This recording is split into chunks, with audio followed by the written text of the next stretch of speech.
What happens when things don't turn out like you expect? 81 days ago, I had this experience, and if you're like me, you're tempted to complain and to question. I did a lot of questioning. I didn't do a lot of complaining because I've learned over the years there is no need to complain, at least for me in my case, because when I complain, nobody listens to me. And so I've learned to kind of keep my complaining to myself. Many of you prayed for me during this time. You might remember or recall that I was having health issues. I had a test at Mayo and in July, and it came back saying that my kidney function was deteriorating. I thought at the time that the numbers that the doctors showed me were sure signs of rejection. Having had this experience before in 2008 of rejecting the kidney, I was on heightened alert. I was worried. I was afraid. I had to schedule a biopsy at Mayo in August. Once I went through the biopsy of the transplanted kidney, I got the good news and shared it with you that there were no signs of rejection whatsoever. The remedy for my cure was to adjust my medication and increase my hydration. And so I went out and bought one of these, and I drink about 3 or 4 of these a day to keep my kidney hydrated. Perhaps you never experienced dehydration. Do you know the signs of dehydration? Where you find yourself not remembering how many times you've gone to the bathroom to do number one. And then when you finally do number one, you notice that it's darker than usual. Sometimes you have dryness of mouth, or sometimes you have halitosis, or where I come from, you have bad breath and your breath stank. Or perhaps you get tired or you get confused. These are sure signs of dehydration. When I was going through my struggles back in the summer, it was as if my body began to complain, not by verbally saying something, but by acting out with symptoms. It was trying to get my attention. My kidney numbers had increased, and that meant that my kidney function was decreasing. And so I did begin to question, God, after all we've been through together after the second transplant, why did you bring me this far only to have my second transplanted kidney to fail? God, I got too much ahead of me. You promised that you will do these things for me. You promised that you would lead me, that you would care for me. And yet, it feels as if I am in a desert with no water, no thirst, no relief, and no support from God. Ever felt that? Well, if you have, then I would suggest that you're in good company. Because in our biblical text for today, it was 75 days where Israel found itself. They had just experienced the parting of the Red Sea.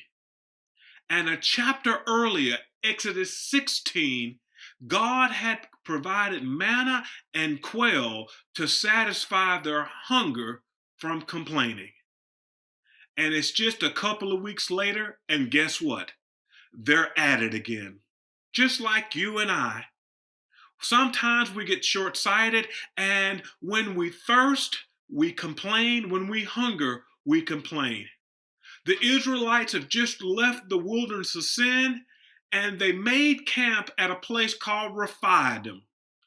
It is interesting to me that the name actually of Rephidim actually means a place of refreshment, a place of support, a place to prop oneself up. Now, why is that name significant as I read the text, as we think about what this text means for us today? Simply this: it was God who was leading them by a cloud in the daytime and a pillar of fire at night.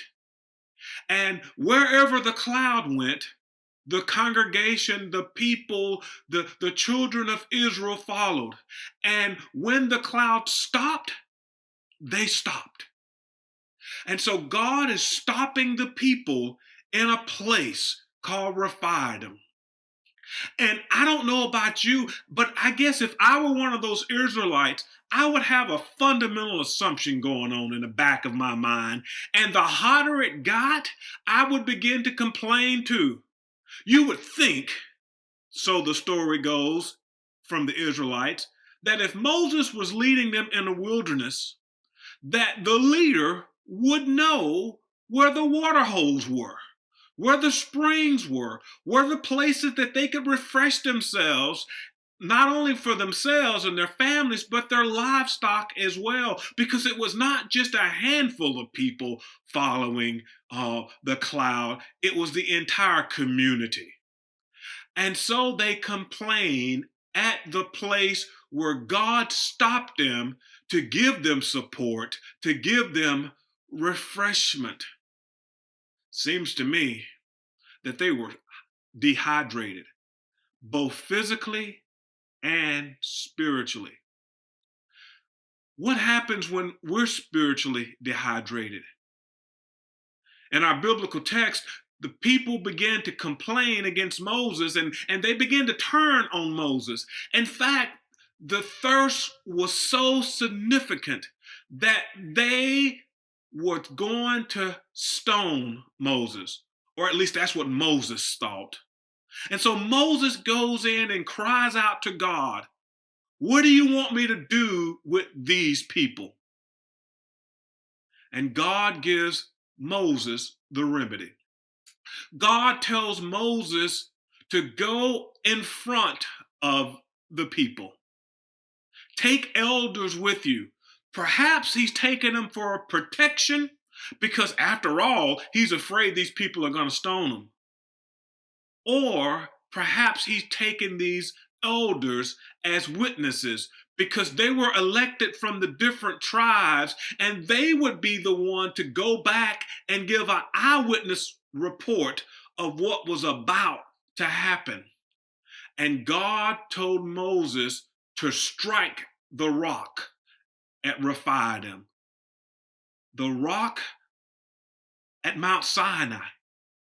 And that rock would gush open to quench their thirst and to stop them from complaining. You know, this story is so ancient and so old, and yet there's relevance to us today. You see, I don't know about you, but this past Sunday was the first time that I actually got out of my house on Sunday to attend a drive-in church. Before then, it had been almost over almost 7 months since I physically went to church. I've enjoyed watching our churches worship online during the virtual platform. I've been able to do at least 3 or 4, sometimes 5 a Sunday if they're pre-recorded. But I have to tell you, nothing beats being in person. And so this wilderness experience of this pandemic is causing me, as well as all of us, to question, when is this going to be over? When will things go back to normal? When will we be able to get back into the church and have our normal routines? When can we worship in person in the church building? When, God? When? How, God? Where? God, are you with us?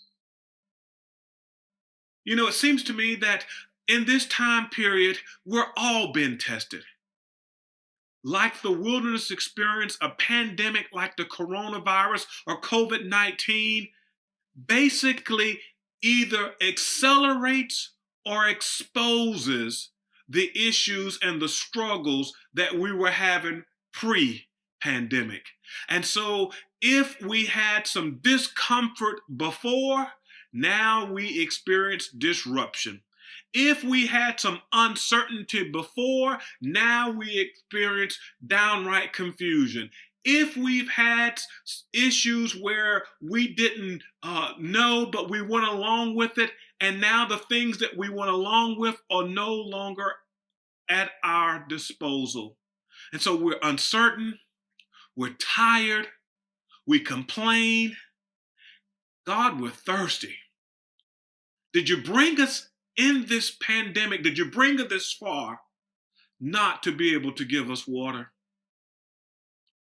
And it seems to me that all of our questioning, all of our complaining in our difficult place is right in line with the Israelites. And Moses complains to God about the complaining, but God seems to be used to it by now. And the good news for me is, even in my personal situation where things don't turn out like I expect, and I complain and I question God, God is still there.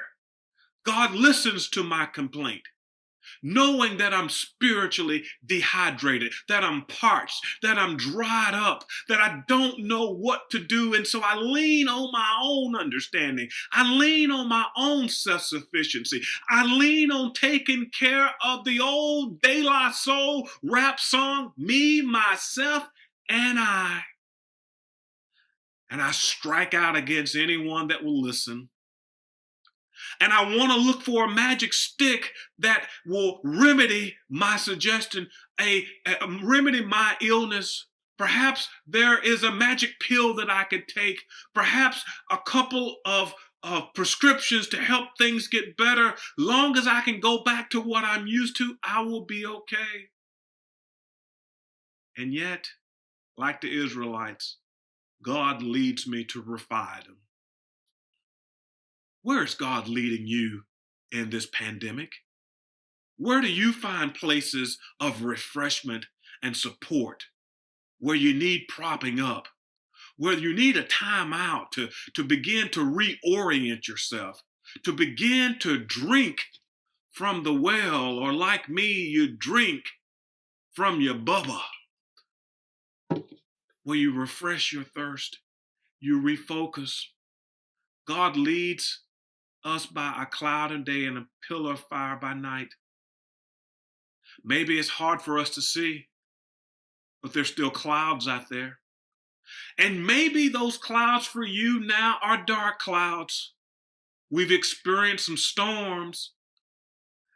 We continue to pray for folks who have suffered from Hurricane Sally, and now we're in the Greek alphabet of hurricanes.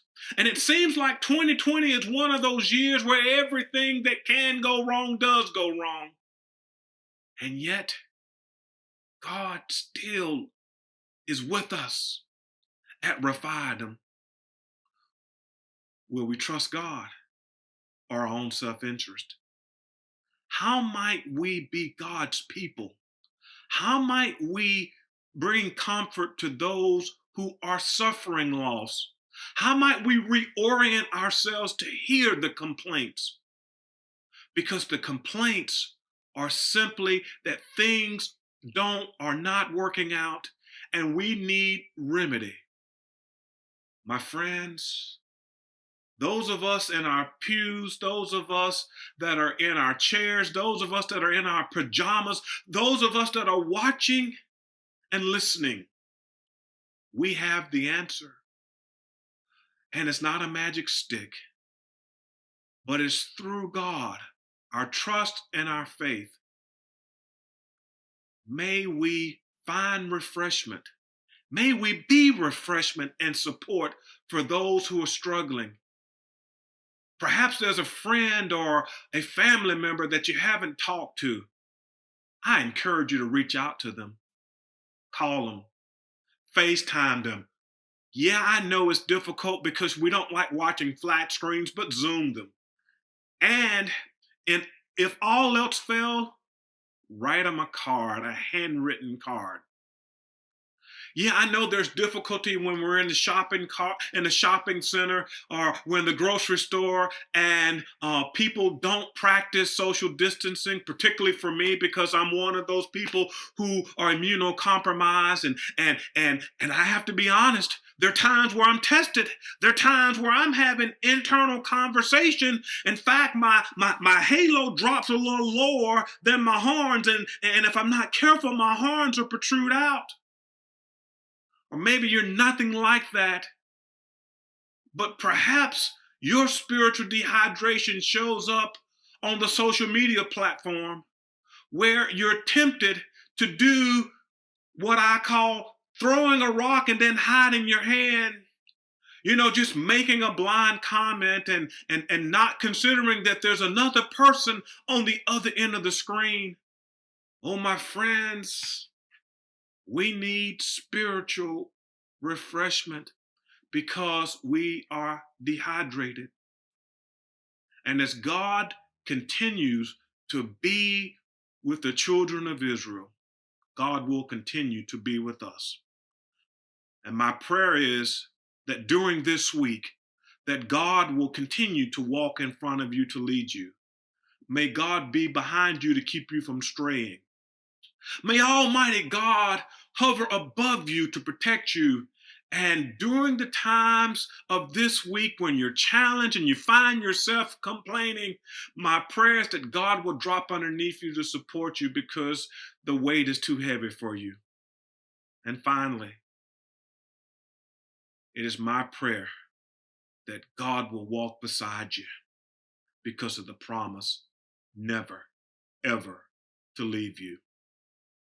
We are in a wilderness experience. We're in times of uncertainty and unknown, but God is with us. My prayer is that we will trust God for our nourishment to quench our thirst. Those who have ears, let them hear.